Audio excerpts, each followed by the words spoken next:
22절부터 27절까지 말씀 함께 교독합니다.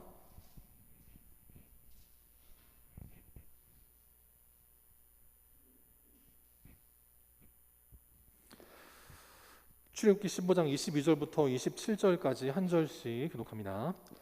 모세가 홍해에서 이스라엘을 인도하매 그들이 나와서 수르강야로 들어가서 거기서 사흘 길을 걸었으나 물을 얻지 못하고 마라에 이르렀더니 그건 물이 써서 마시지 못하겠으므로 그 이름을 마라라 하였더라.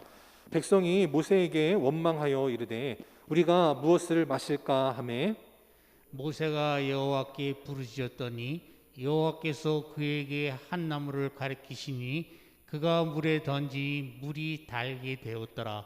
거기서 여호와께서 그들을 위하여 법도와 율례를 정하시고 그들을 시험하실세. 이르시되 너희가 너희 하나님 나 여호와의 말을 들어 순종하고 내가 보기에 의를 행하며 내 계명에 귀를 기울이며 내 모든 규례를 지키면 내가 애굽 사람에게 내린 모든 질병 중 하나도 너희에게 내리지 아니하리니 나는 너희를 치료하는 여호와임이라. 그들이 엘림에 이르니 거기에 물샘 열둘과 종려나무 이른 그루가 있는지라. 거기서 그들이 그 물 곁에 장막을 치니라. 아멘. 이 시간 기도는 마라에서 엘림으로 인도한다. 기도는 마라에서 엘림으로 인도한다라는 제목으로 함께 하나님 말씀 나누도록 하겠습니다. 먼저 옆상과 인사하겠습니다. 사랑합니다. 축복합니다. 예, 한 주 사이에 날씨가 많이 풀렸습니다. 그래서 히터도 안 틀고 이렇게 좀 포근한 가운데 예배드릴 수 있는 것도 감사하고요. 또 지난 주간 또 여러 가지 일들이 있어서 나오지 못한 분들도 이 자리에 나와서 감사드립니다. 또 그 외에도 이번 주간에도 코로나에 걸리신 분들이 계십니다. 뭐 제가 호명은 따로 하지 않겠지만 기도해 주셔서 건강하게 회복되게 해달라고 기도해 주시면 감사하겠습니다. 중국에서 올라온 사진인데요. 아파트 베란다에 누가 냉장고를 내놓았습니다. 문을 다 열어놨어요. 냉동칸, 냉장칸 문을 다 열어놨습니다. 한자 뜻으로는 뭐 대항할 힘도 없다, 아무런 소리도 없다, 뭐 그런 뜻인 것 같은데 먹을 게 없어서 그렇다는 것 같아요. 뭐 대화도 못 하겠고 싸우지도 못하겠고 뭐 소리도 못 내겠다, 뭐 그런 뜻인 것 같은데 지난 3월 말부터 상하이 도시에 코로나 확진자가 너무 많이 생기니까 봉쇄에 들어갔는데 봉쇄에 들어가고 나서 이제 공무원들이 그 상하이 도시들마다 집집들마다 저렇게 배급을 해주기로 했습니다. 근데 상하이 도시에 몇만 명이 사냐면 3천만 명이 산다고 해요.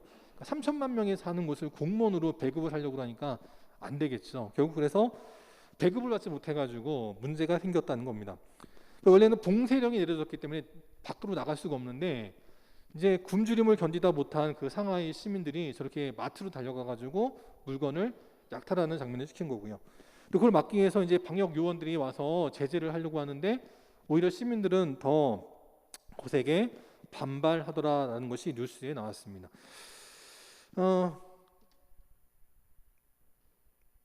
근데 저럴 때 3천만 명의 확진자가 나오는 3천만 명의 인구가 사는 상하이에 확진자가 최대 몇만 명이 나왔었냐면 2만 5천 명이 나왔다 하더라고요.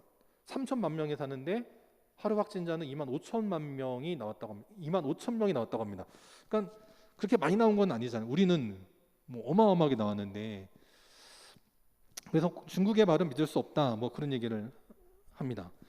어쨌든 중국은 저렇게 요란하게 지금 코로나를 피해가려고 했지만 결국은 저렇게 뒤늦게 지금 어려움 당하고 있는데 우리도 정점을 찍고 이제 점점 인원이 줄더라고요. 오늘 이제 연천인가 화천 같은 경우는 뭐 100명대로 떨어졌던데 우리는 어쨌든 그렇게 뭐 봉쇄하지 않고 어려움 당하지 않고 근데 일상의 생활을 누리고 있습니다.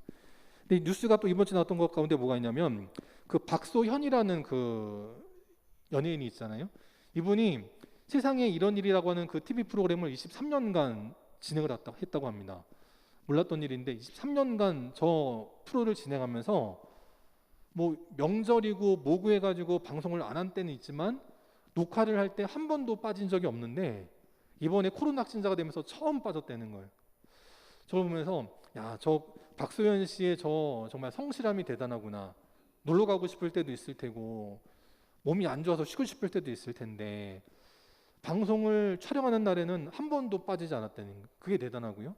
그 다음에는 참 근데 그럼에도 불구하고 코로나에 걸려가지고 한 번 결국은 쉬게 됐구나 그 생각을 하면서 우리 영광교회 성도들도 저 박소연 씨처럼 모든 일에 최선을 다할 때 우리 영광교회가 이제 45년이 됐습니다. 이제 5년 뒤에 우리도 이제 리모델링하고 영광의 옵션을 맞이할 때 그때 정말 하나님 앞에 정말 저 박소연 씨보다 더 칭찬받고 인정받는 믿음에 근속하는 복된 성도들 될 수 있기를 주님의 이름으로 축원합니다.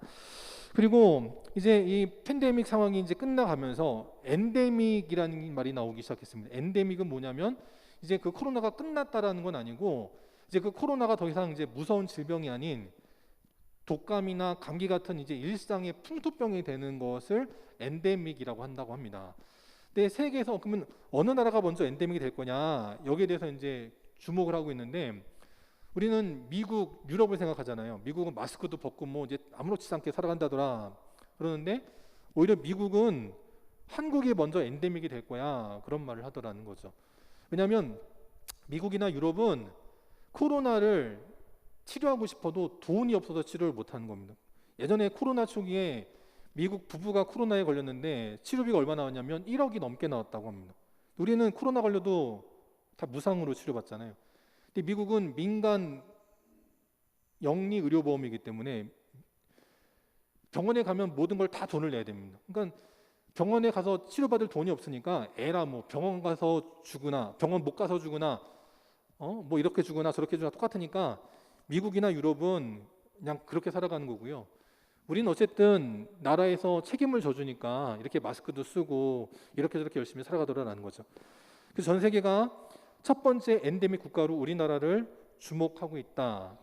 이거 감사한 일인데 어쨌든 여러분 마지막까지 최선을 다해 주셔서 우리나라가 정말 미국이 부러워하고 유럽이 부러워하는 복된 나라가 될 수 있도록 힘써 주시면 감사하겠습니다. 그런 면에서 우리나라의 최고의 전성기는 언제인가 생각해보면 지금이구나 싶어요. 우리나라가 언제 외국에게 이렇게 인정받고 존경받은 때가 있었네. 일제시대에는 다른 나라의 속국이 되었고 6.25 때는 그냥 전쟁으로 인해서 모든 게 쑥대밭이 되었고 보릿고개라는 말이 뭐 얼마 전까지 있었던 우리나라인데 우리나라가 이렇게 미국이나 유럽에게 저 한국은 정말 선진국이야 이런 말을 들을 수 있게 된 것을 보면서 지금까지 앞으로는 이제 더 좋은 날들이 많이 있겠지만 적어도 지금까지는 현재가 우리나라의 전성기겠구나 싶습니다. 이스라엘도 마찬가지입니다. 이스라엘도 지금 그들의 일생 가운데 최고의 전성기를 맞이했습니다. 아무도 애굽에서 해방되지 못할 거라 생각을 했는데 첫 번째 공식적으로 해방을 얻은 나라가 이스라엘 유대인 민족이었고요. 또 그 홍해 바다를 마른 땅같이 지나가는 놀라운 기적을 체험한 게 유대인들이었습니다. 그들의 마음은 말할 수 없는 감격과 기쁨과 찬송으로 넘쳤습니다. 그래서 우리가 지난 14장에서 보았던 것처럼 정말 그들의 삶 가운데 말할 수 없는 찬송이 흘러넘치게 됐습니다. 그런데 우리가 기억할 건 뭐냐? 아무리 인생의 전성기를 맞이하고 아무리 모든 일이 잘 풀리는 형통의 날이 있다 할지라도 그 형통의 날은 끝이 있다는 거예요. 누구나 원하지 않는 뜻밖의 어려움이 우리 가운데 닥칠 때 있다는 겁니다. 그럴 때 우리는 그 어려움을 어떻게 풀어가야 되는가 오늘 말씀을 통해서 함께 살펴보도록 하겠습니다. 첫 번째 우리가 명심할 건 뭐냐면 망할 때에는 사흘이면 충분하다라는 겁니다. 우리 옛말에 권불 10년이라는 말이 있잖아요. 권력이라고 하는 것은 10년을 못 간다 그런 말이 있어요. 10년은 고사고요. 또 이런 말이 있습니다. 화무 11홍이라는 말이 있죠. 붉은 꽃이 10일을 가지 못한다 그런 말이 있어요. 요즘이야 이제 어떤 유전자 조작이나 어떤 그런 기술이 원예 기술이 좋아져서 오래가는 꽃들이 있지만 자연 상태에서의 꽃은 10일 동안 붉은 꽃이 있을 수 없다는 말이죠. 꽃이 10일 가는 거는 고사하고 사람의 마음이라는 건 작심삼일이라는 말이 있는 것처럼 아무리 내가 다짐을 하고 믿음으로 살려고 해도 그 마음이 3일을 가지 못합니다. 작심삼일은 고자하고요. 조변석계라는 말이 있습니다. 아침 다르고 저녁 다르다는 거예요. 그게 우리 일상이라는 겁니다. 조변석계는 또 고사하고요. 지금 헤헤 웃었다가도 조금 있다 우는 게 우리 인생이라는 거예요. 우리는 늘 명심해야 됩니다. 야, 망하려고 그러면 사흘도 안 걸리는구나. 그걸 명심해야 되는 거예요. 지금 이스라엘 백성들이 홍해를 기적으로 건너갔습니다. 그리고 그들이 맞이한 곳은 어디냐? 수르라고 하는 광야입니다. 여기서 사흘 길을 걸어가는데 사흘 동안 마실 물을 얻지 못했다는 거예요. 이 수르라고 하는 말을 우리가 봐야 되는데, 이 수르라고 하는 말은 바위라는 뜻이 있습니다. 그러니까 이 수르라고 하는 이 땅은 돌짝밭이 가득한 동네입니다. 광야, 황무지, 여기가 바로 수르 광야입니다. 그래도 아무리 그래도 가다 보면 그래도 시냇물이 좀 있겠지, 가다 보면 우물은 있겠지 했는데 사흘 동안이나 물을 찾아볼 수가 없는 거예요. 그러니까 원망이 나오더라는 겁니다. 그래도 조금만 더 가보면 뭐가 있겠지, 조금만 가보면 뭐가 있겠지 라고 가는데 그 앞에 도달한 것은 쓴 물, 그냥 물이 쓴 물이 아니고요, 그걸 먹으면 속에서 탈이 나는 마실 수 없는 물, 썩은 물이라는 겁니다. 그때 그 이스라엘 백성들은 완전히 무너졌습니다. 근데 앞에 아무것도 안 보일 때에는 그래도 뭔가 있겠지 하는 기대감이 있는데, 사흘 동안 물을 마시지 못해서 갈급했는데 물을 만나가지고 물을 마시려고 했더니 그 물이 썩은 물이어서 마실 수 없을 때 이스라엘 백성들은 원망하기 시작했다는 거죠. 중국의 시인 수동파가 어떤 글을 남겼냐면 인생도처 유청산이라는 말을 남겼습니다. 인생의 가는 길 가운데에는 푸른 산이 있다, 그런 뜻입니다. 그런데 우리 인생은요, 인생도처 유청산을 기억할 게 아니라 인생도처 유마라를 기억해야 되는 겁니다. 우리의 인생을 가다가 보면 뜻하지 않은 쓴물을 만날 때가 있다. 그것을 기억하는 인생이 지혜로운 인생이라는 거예요. 누구도 수르 광야를 만날 거라고는 생각을 하지 않았습니다.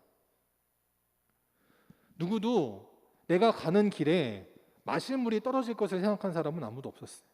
그런데 내가 아무리 홍해 바다를 건너고 난 뒤 아무리 마실 물을 많이 쟁여놔도 시간이 지나다 보면 마실 물이 떨어질 때가 온다는 겁니다. 근데 이 모든 것들은 하나님의 뜻하신 계획 아래 있었다라는 거예요.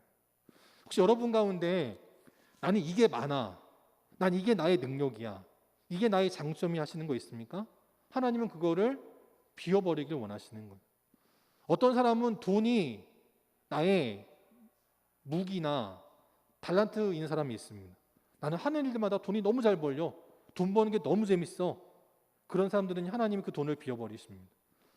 건강이 또 달란트인 사람들이 있습니까? 하나님이 그 건강을 비워버리십니다.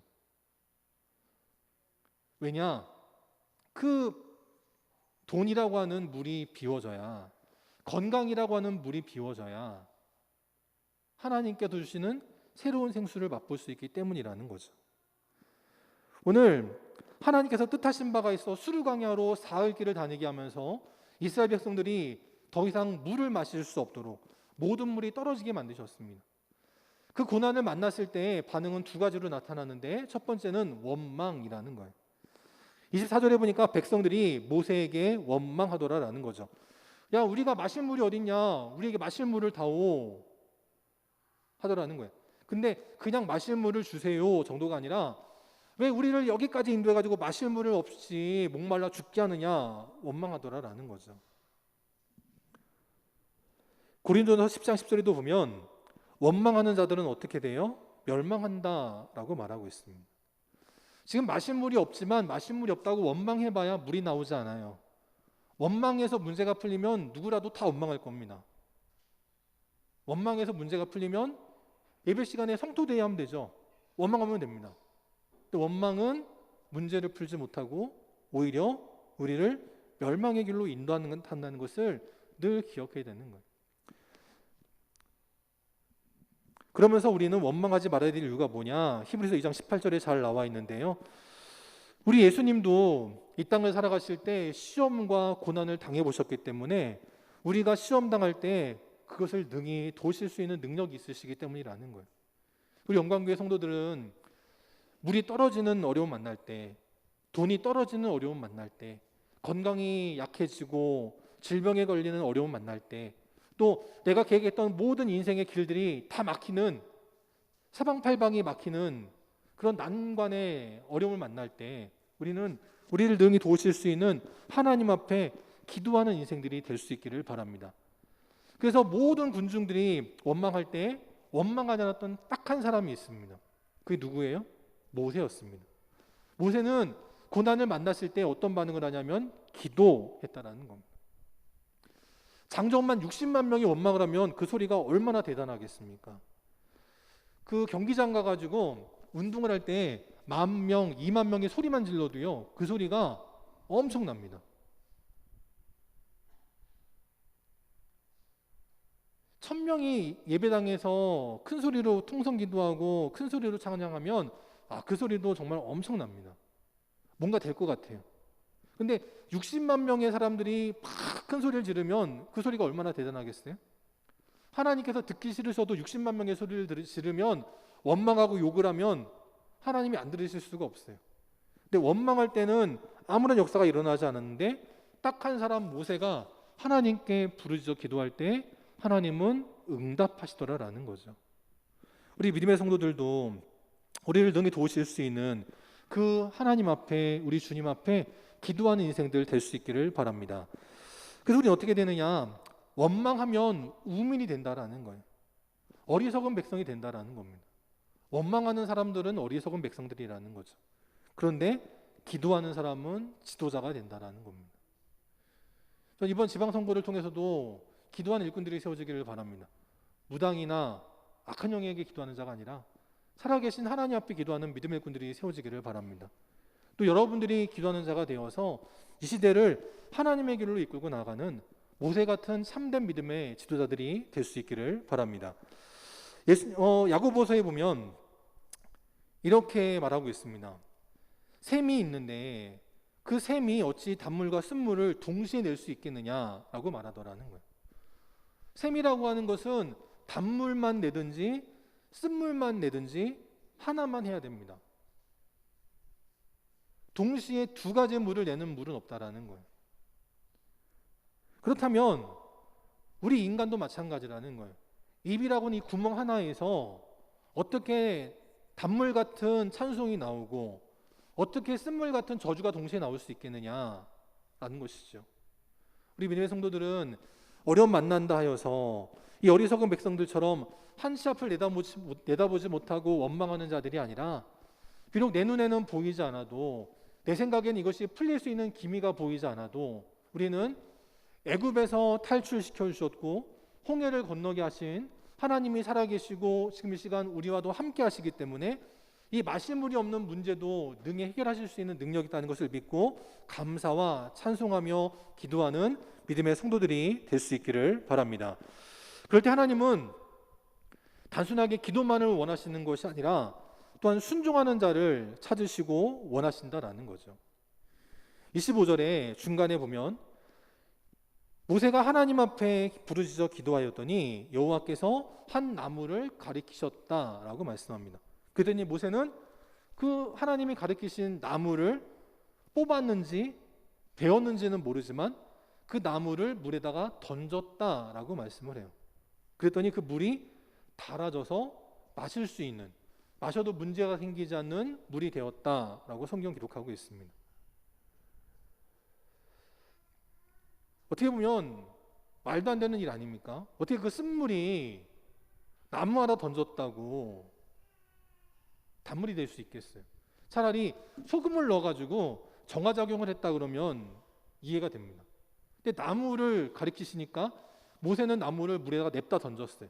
그랬더니 그 물이 달아지게 됐다는 거죠. 인간적으로는 말이 안 되는 상황입니다. 그런데 모세는 자기의 이성으로 판단하지 않았습니다. 모세가 못 배운 촌노라서 그러는 게 아니에요. 모세는 애굽의 모든 지식을 배워서 말과 지식에 능한 자였습니다. 그러한 모세가 하나님께서 나무를 가리키시고 야 저거 던져, 그러니까 두말하지 않고 쭈뼛쭈뼛하지 않고 즉각 순종하여 물에 던졌더니 그 물이 달아지게 되었다라는 거죠. 이 시대 하나님은요, 머리로 이렇게 재고 저렇게 판단하는 자를 통해서 일하지 않습니다. 하나님 누굴 통해 일하시느냐? 먼저는 기도하는 자를 통해 일하시고요. 두 번째는 순종하는 자를 통해 일하시는 줄 믿으시기를 바랍니다. 오늘 하나님께서 이 쓴물 마라를 단물이 되게 하실 때 나무를 사용하셨습니다. 근데 성경에 보면 나무를 들어 쓰시는 사건이 또 하나 있었어요. 그게 어디 있냐면 열왕기하 6장에 나오는 엘리사와 그의 제자에 관한 사건에서 볼 수 있습니다. 엘리사의 제자들이 엘리사를 따라서 함께 신앙의 교육을 받고 제자가 되기로 해서 따라다니는데 그 스승인 엘리사와 함께 거주하기에 집이 너무 좁았다는 거예요. 그래가지고 그 엘리사와 제자들이 함께 거할 처소를 새로 확장, 증축하기로 합니다. 그래서 한 제자가 나무를 베다가 새 도끼가 물에 떨어지게 됐다는 거예요. 그래가지고 이거 빌려온 도끼인데 이거 갖다 줘야 되는데 발을 동동동동 부르더라는 겁니다. 그랬더니 하나님의 사람 엘리사가 어디에 그 도끼가 빠졌느냐라고 물었고 저기에 빠졌습니다라고 가르쳤더니 엘리사가 나뭇가지를 베어다가 물에 던졌다라는 거예요. 이것도 말이 안 되는 거 아니겠습니까? 나뭇가지를 던졌는데 어떻게 나무보다 더 무거운 도끼가 떠오를 수 있겠냐는 거예요. 그런데 엘리사는 나뭇가지를 물에다 던졌더니 새 도끼가 떠오르게 되었다는 겁니다. 오늘 출애굽기 14장에 나오는 이 마라의 쓴물이 단물이 되게 하신 이 나무, 또 열왕기하 6장에 나오는 이 물속으로 떨어진 도끼가 떠오르게 한 이 사건에 나온 이 나무까지, 이 두 가지는 다 무엇을 상징하냐면 나무에 달려 돌아가신, 십자가에 달려 돌아가신 예수님을 상징하더라라는 거예요. 오늘 우리 인생에 더 이상 먹지 못하고 마시지 못하고 거하지 못하고 쓰지 못해서 생기는 문제 있습니까? 그 인생의 모든 문제의 해결점은 바로 예수 그리스도다라고 말씀하는 거예요. 우리 믿음의 성도들이 그 예수님 바라보고 나아가시기를 바랍니다. 그러면 쓴물이 단물 되게 하시고 나의 유일한 생기도구가 다시 떠오르게 하시고 회복되게 하시는 역전의 역사가 나타나게 될 줄 믿습니다. 우리가 믿고 따르는 예수님은 어떠한 분이냐? 요한계시록 7장에 보니까 이렇게 설명을 하고 있어요. 어린 양 되신 그 예수님은 우리들의 목자가 되신다라고 말하고 있습니다. 근데 이게 인생의 아이러니인 게 원래 목자가 어린 양들을 인도하는 거 아니겠어요? 양들은 눈이 어두워서 앞을 보지 못하기 때문에 목자가 꼭 소리를 내면서 인도해야 됩니다. 그래서 소리를 듣고 따라가는 거예요. 그런데 하나님은 예수님을 우리의 목자가 되게 하는 게 아니라 어린 양이 목자가 되게 하시겠다라는 거예요. 이게 하나님의 역설이고 하나님의 유머라는 겁니다. 바로 그 어린 양 되시는 예수 그리스도를 믿는 자, 바로 그럴 때에 그 어린 양 되시는 예수님이 우리의 목자가 되어주시고 우리를 어디로 인도하시냐면 생명수 샘으로 인도하시겠다라고 말씀을 합니다. 그리고 그 생명수 샘에서 마라의 그 쓴물 앞에서는 눈물 흘리고 애곡하고 통곡하고 원망하고 소리질렀던 반면에 어린 양 되시는 예수 그리스도가 인도하실 때 그 생명수 샘에서는 더 이상 우리의 고통의 눈물이 흐르지 않도록 닦아주시겠다라고 말씀하는 거예요. 여러분의 슬픔이 있고 아픔이 있고 어려움이 있습니까? 우리 주님께서 여러분들의 그 눈물을 씻어주실 줄 믿습니다. 그러면서 예수님은, 우리 하나님은 이 마라의 쓴물이 단물 되게 하신 다음 무엇을 또 명령하시냐면 25절 하반절에 보니까 그 마라의 쓴물이 단물된 그 자리에서 법도와 율례를 정하시고 그들을 시험하셨다라고 말씀을 해요. 그냥 쓴물이 단물되게 하시고 거기서 끝, 이게 아니고요. 쓴물이 단물된 다음에 법도와 율례를 정하시고 이거를 지키냐 안 지키냐 보시겠다라고 말씀하더라는 거예요. 그러면서 26절에 보면 너희가 나 여호와의 말을 들어 순종하고 나의 계명에 귀를 기울이고 나의 모든 규례를 지키느냐 안 지키느냐 이걸 시험하시겠다라는 거예요. 그래서 지키면 어떤 일이 벌어지느냐? 너희들이 조금 전에 보았던 애굽에 내렸던 그 10가지 재앙 중에 하나도 너희에게는 내리지 아니할 것이다 라고 말씀하는 거예요. 그럼 그 다음 말씀, 너무나 유명한 말씀 뭐가 있냐면 나는 너희를 치료하는 여호와다 라고 말씀하는 거예요. 성경에 나오지 않지만 치료하는 여호와, 이걸 히브리어로 뭐라고 그러냐면 여호와 라파라고 부르다라는 겁니다. 쓴물이 단물되게 하신 우리 하나님이라면, 마실 수 없는 물을 마실 수 있는 생명수가 되게 하신 하나님이라면 여러분의 삶의 모든 문제도 능히 치료하실 수 있는 능력이 있는 줄 믿습니다. 그 능력이 어느 때 주어지느냐? 하나님의 율법과 계명을 따르느냐, 따르지 않느냐? 거기에 달려 있다는 거예요. 하나님은 오늘도 순종하는 자를 찾으십니다. 교회가 이러겠다, 저러겠다 할 때 내 생각은 다른데요 하지 않고 그 교회의 뜻에 따라서, 하나님의 뜻에 따라서 순종하는 자를 통해서 하나님은 치료하시고 회복하시고 역전케 하시는 놀라운 풍성의 축복이 임하게 될 줄 믿습니다. 세 번째, 또 우리는 이 마라의 쓴물이 단물된 사건을 통해서 무엇을 알아야 되느냐? 하나님은 더 좋은 것을 준비하고 계신다라는 거예요. 그냥 쓴물이 단물되고 끝이 아닙니다. 27절이 있다는 거예요. 그게 뭐냐면 그 마라에서 물을 채운 다음 그들은 어디로 가냐면 10km 떨어진 곳으로 가게 됩니다. 거기에 뭐가 있었냐면 엘림이라는 곳이 있었다는 거예요. 이 엘림에는 뭐가 있냐면 물샘이 자그마치 12개가 있었습니다. 아까는 마라의 그 샘물 하나로 200만 명이 먹었는데 얼마나 힘들었겠어요? 하나님은 그 마라에서 순종하여 나가는 자에게 엘림으로 인도하시고 거기에는 물샘이 12개가 있게 하셨다는 거예요.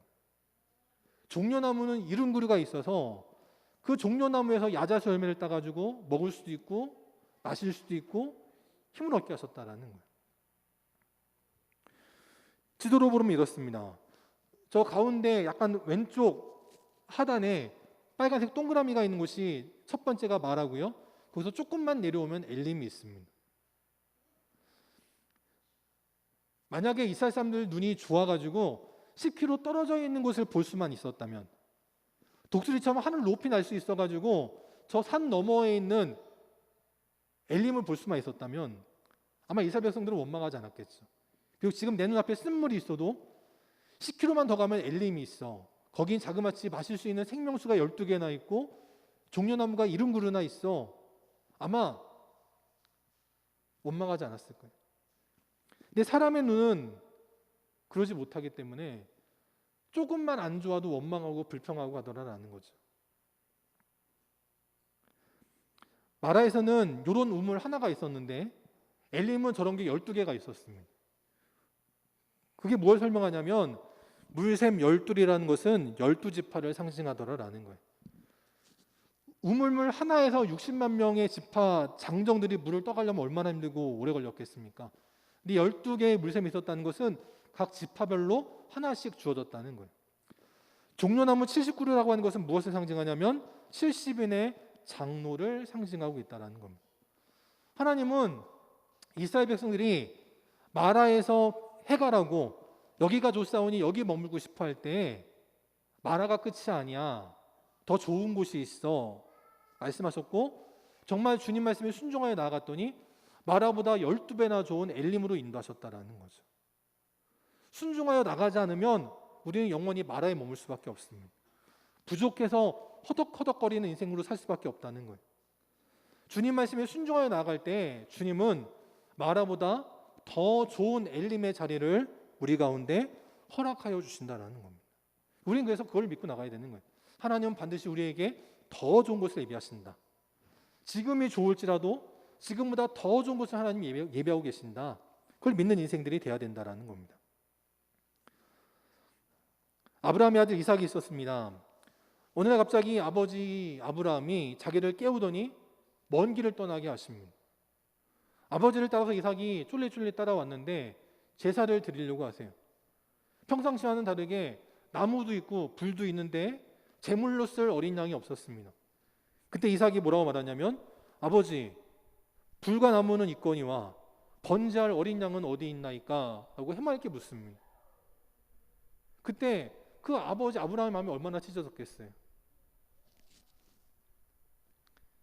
그때 아브라함은 아들 이삭에게 이렇게 말합니다. 내 아들아 라고 말을 해요. 그때 그 아버지의 그 내 아들아는 정말 말할 수 없는 5만 가지의 감정이 섞여 있는 내 아들아 였을 겁니다.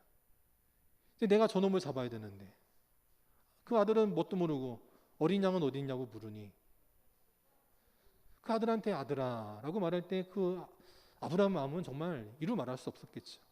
근데 아브라함은 뭐라고 말하냐면 번제할 어린 양은 하나님이 당신을 위하여 친히 준비하시리라 라고 말씀을 해요. 그게 바로 여호와 이레라는 겁니다. 아브라함은 내가 이 호렙산에서 저놈을 잡아야 되는구나, 저놈을 태울 밑거름이 될 나무가 여기 있고, 저놈을 불사를 불은 여기 있고, 이제 저놈을 내가 잡아야 되는구나, 그럴 상황 속에서 아브라함은 무엇을 바라봤냐면 친히 준비하실 하나님을 보았다는 거예요. 왜냐하면 하나님께서 그 아들 그렇게 불태워 죽이시려면 나에게 주실 리가 없지, 하나님께서 이 아들을 대신할 더 좋은 것을 준비하시겠지, 그런 믿음이 있었다라는 거죠. 그리고 정말 아브라함은 그 아들 이삭을 데리고 갑니다. 근데 갑자기 눈을 들어 살펴보니까 조금 전까지만 해도 보이지 않던 순양이 한 마리 있었다는 거예요. 아버지야 연세가 많으니까 눈이 흐려가지고 잘 안 보인다 하지만 어린아이 소년들 눈이 얼마나 좋아요. 우리 애들도 자기들 보고 싶은 거는 그렇게 기가 막히게 잘 보더라고요. 우리 막내도요, 그 어린애가 먹을 거 얻다가 숨겨놓으면 그거 기가 막히게 잘 찾아가지고 그거 달라고 막 난리가 나는데, 냉장고, 냉동고 속에 숨겨놓은 아이스크림 그거 어떻게든 봐가지고 그거 달라고 냉동칸 위아래 넓은 데서도 딱 거기를 찝어가지고 저거 달라고 그러는데, 그 쌩쌩한 소년 이삭이 눈이 얼마나 좋아요? 근데 그 이삭이 보지 못했던 순양이 있었는데 그 아들을 잡으려고 하는 그 순간 그 순양이 보이더라는 거예요. 하나님의 은혜라는 겁니다. 하나님은 이 나라에 또 우리 영광교회 성도들에게, 우리의 자녀들에게 더 좋은 것을 예비하여 주신 줄 믿습니다. 그게 믿음이라는 거예요. 우리는 어떻게 되느냐? 시편 81편 10절에 나오는 말씀 함께 읽어보겠습니다. 시작. 나는 너를 애굽 땅에서 인도하여 낸 여호와 내 하나님이니 내 입을 크게 열라 내가 채우리라 하였으나. 아멘.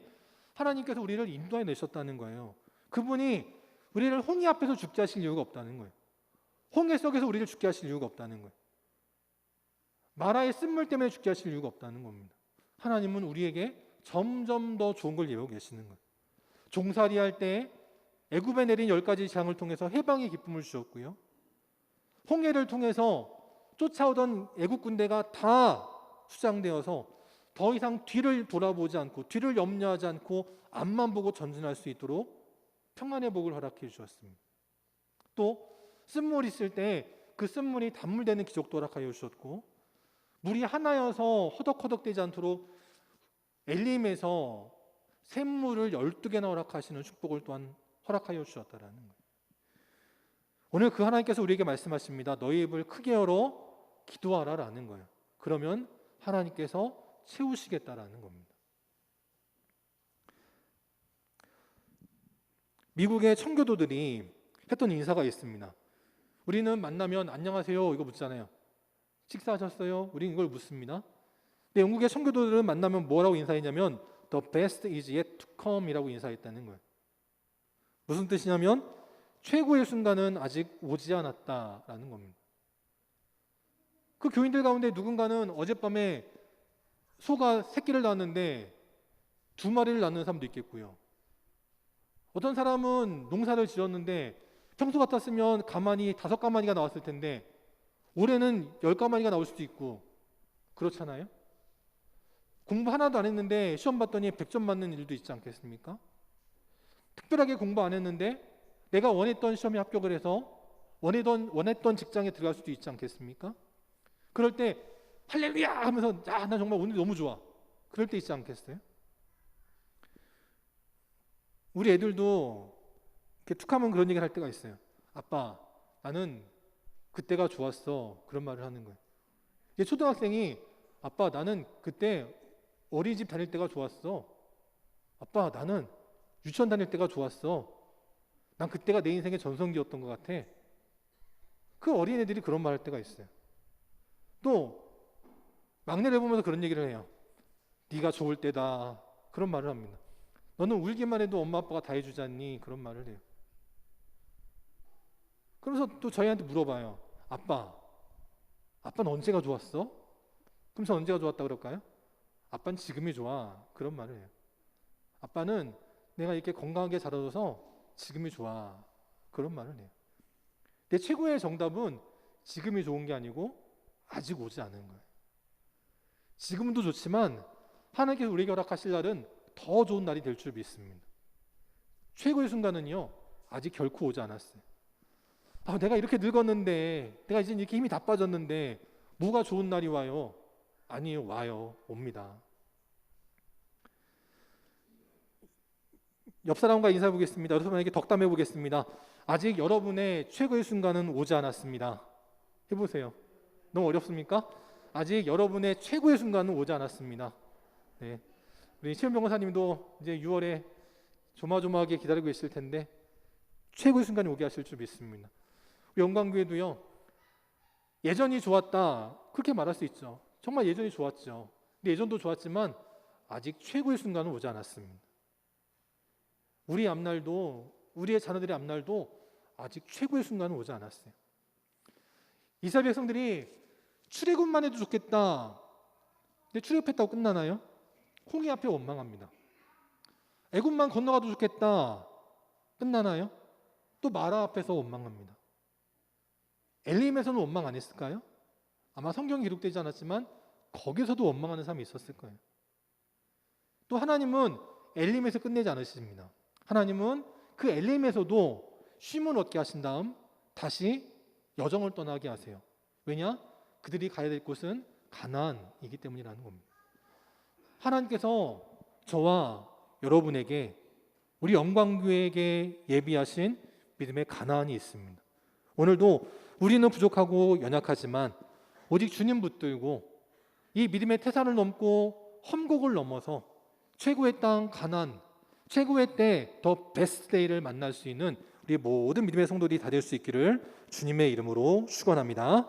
함께 시간 일어나셔서 찬송 445장 태산을 넘어 험곡에 가도 함께 찬양하겠습니다. 이 한 주간 주님과 함께 동행하는 마음으로 고난주의를 준비하고 부활절을 준비하겠습니다. 그래서 교만하지 않고 원망하지 않고 더 최고의 날을 준비하는, 최고의 날을 맞이하는 믿음의 승리자들이 되겠습니다. 기도하는 마음으로 함께 찬양하시겠습니다.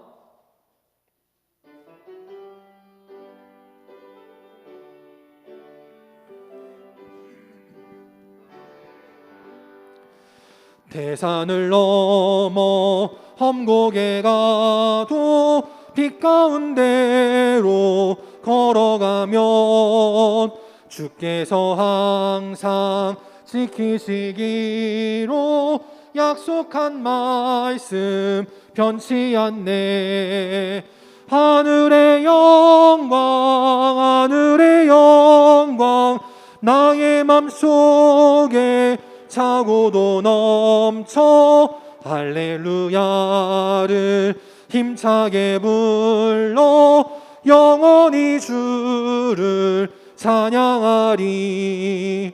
캄캄한 밤에 다닐지라도 주께서 나의 길 되시고 나에게 밝은 빛이 되시니 길 잃어버린 염려 없네.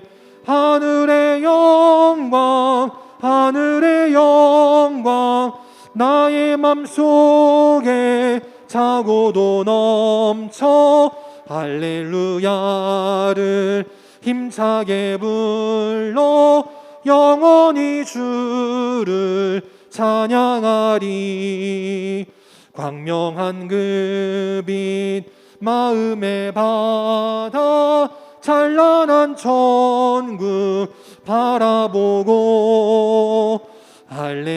할렐루야를 힘차게 불러 날마다 빛에 걸어가리.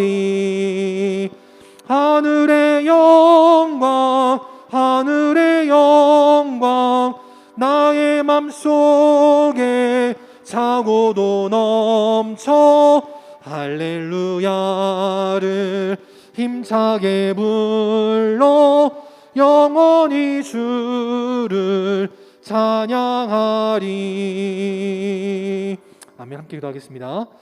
지금은 우리 주 예수 그리스도의 은혜와 하나님 아버지의 끝이 없는 사랑하심과 성령님의 함께하시고 교통하시고 위로 인도하심이 우리 앞에 아무리 순종하여도 마라의 쓴물 같은 인생의 환난과 어려움을 만난다 할지라도 원망하고 불평하는 것이 아니라 오직 기도함으로 그 문제를 풀어나가고 또 주님 말씀에 순종하여 나아갈 때 끝내는 마라에서 엘림으로 더 좋은 믿음의 순간, 더 영광의 순간을 맞이하길 원하는 우리 모든 믿음의 성도들 머리 위에 또 그 가정과 직장과 사랑하는 주의 자녀들 머리 위에 또 이 시간 주님 앞에 나와서 함께 예배드리기를 원하지만 이런저런 이유로 나오지 못한 모든 안타까운 심령들 머리 위에 또 나라를 지키는 국군 장병들 위에 또 방역에 힘쓰고 있는 모든 의료진들과 공무원들 위에 이제부터 영원토록 함께 계시기를 간절히 축원하옵나이다.